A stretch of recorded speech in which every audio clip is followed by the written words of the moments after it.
Hey friends, welcome back. So I've put together a recipe roundup for you guys of 5 recipes that we go back to again and again in our house. Twice baked potatoes, a sausage sheet pan meal, blueberry muffins, and an easy cauliflower mac and cheese with a flourless cheese sauce you are going to want to use for everything, and beef enchiladas to wrap it all up.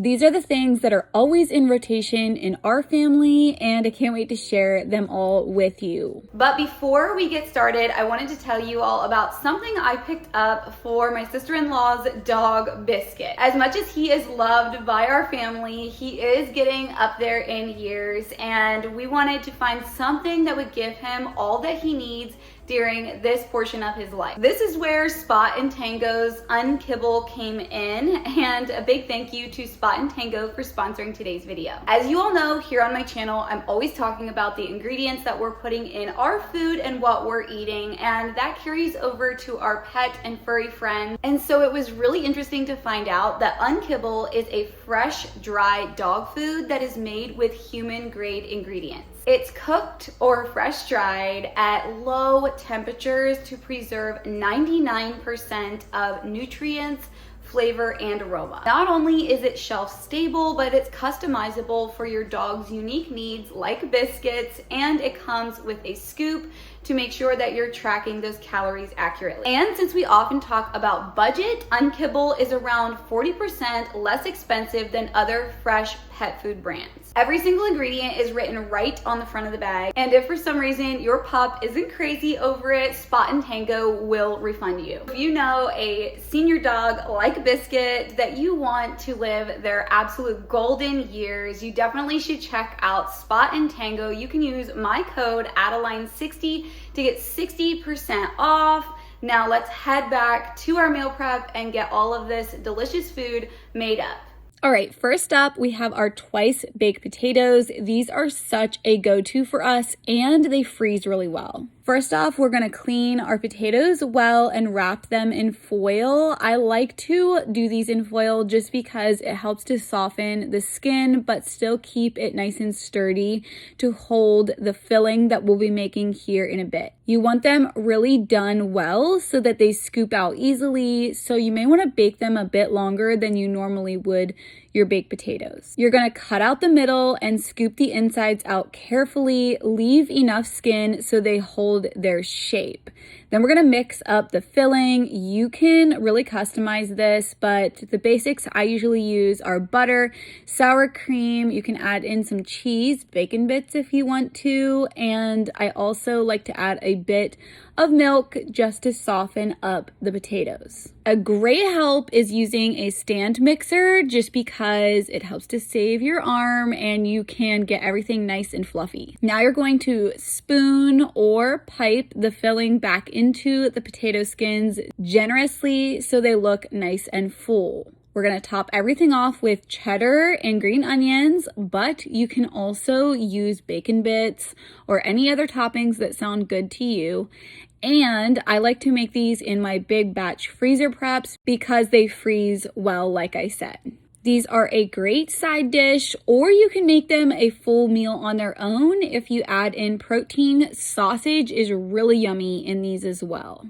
Speaking of sausage, we're gonna move on to our sausage sheet pan meal. This meal generally does not last very long in our household. My family just loves this. It's a one-pan meal with minimal cleanup. You know I'm always looking for those, and you can do lots of customizations with this. We're gonna chop our sweet potatoes, broccoli, and sausage into smaller size pieces, and you're going to mix in whatever seasonings you want to use. I drizzle it all with olive oil or avocado oil, add in your seasoning mix, and toss it all together in a big bowl. You wanna make sure everything is spread out well on your cookie sheet so that it roasts up nicely. Otherwise, you're gonna end up with more steamed veggies than roasted ones. You're going to roast everything until your potatoes and other veggies are nice and tender and you're getting some caramelized edges. That caramelization on the sweet potatoes is everything, so don't pull it out too early.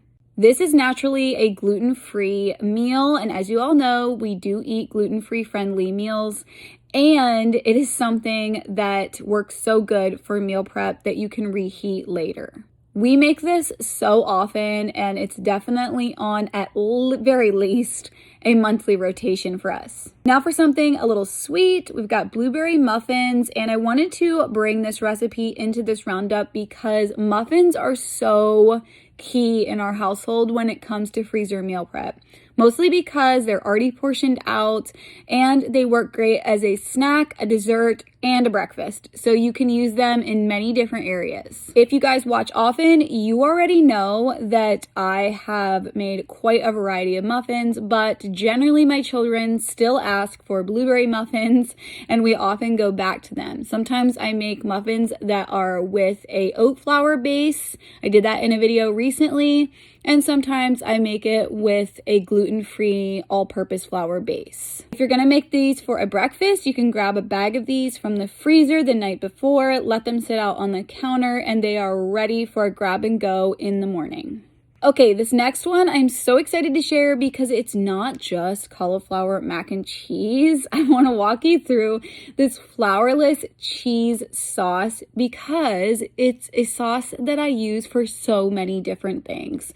Once you learn how to do it, you're going to be able to use it in many recipes that you maybe already make. So to do the cauliflower mac and cheese, I'm just roasting up some cauliflower first, but I also use this cheese sauce or cream sauce type base for my Alfredo. I use it for in soups, things like broccoli cheddar soup and that type of thing.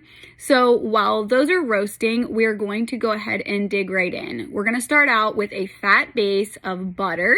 We're going to melt that down, and this is where you can add in some nice minced garlic if you're wanting to go in a garlic direction. Once you have that garlic sauteed, you're going to add in little blobs of cream cheese.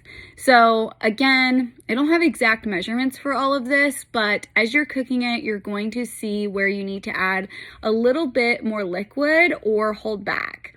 You're going to add in heavy cream or milk and bring everything to a really gentle simmer. Then you can add in cheese by the handful until you like the consistency, and this is where you can customize it and add cheddar. You can add even blue cheese and whatever cheeses your family enjoys the most. The key is to never let it fully boil once the cheese is in because it'll get grainy and separate. Now you can season it with different herbs or seasonings, and you can add salt if your cheese needs it. Some cheese is salty enough, so definitely taste as you go. Like I said, I use this sauce for pasta, veggies, dipping. It's so versatile, and again, it's completely gluten-free.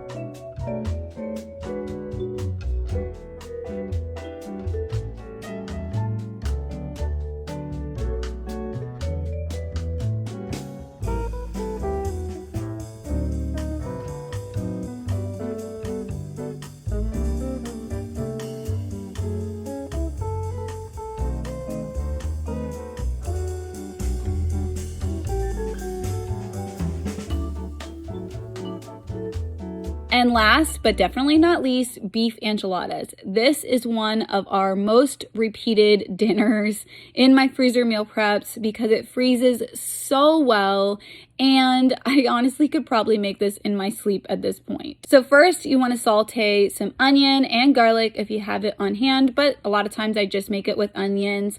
You're going to brown some ground beef, and you're going to season it well. You can use the packet taco seasoning, or if you go back in my videos, I also make a homemade taco seasoning that's really simple. You're going to add salt and pepper and just prep your meat as you would for tacos. You can also customize this to your liking. We really like black beans, but you could use pinto beans or whatever you prefer. And then I like to add in frozen corn as well if I have it on hand. Then I'll dump in some salsa. We just mix it all together. Really work with what you have if you need to keep everything nice and budget friendly.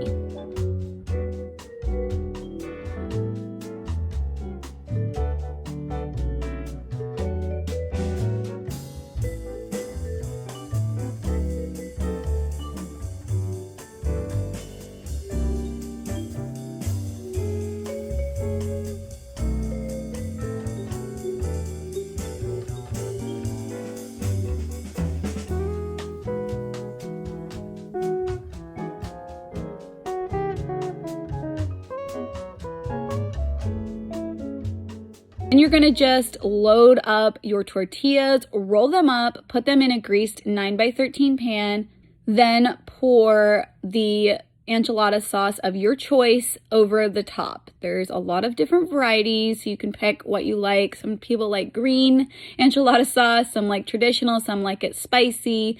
Get whatever you like. And then we go really heavy on the cheese. Corey loves everything really cheesy, and so I try to really load it up. All right, friends, I hope you found at least one recipe here that you want to try. Give me a comment. Let me know what caught your eye. And if you're new here, subscribe. It's free, and I'll see you guys in the next one.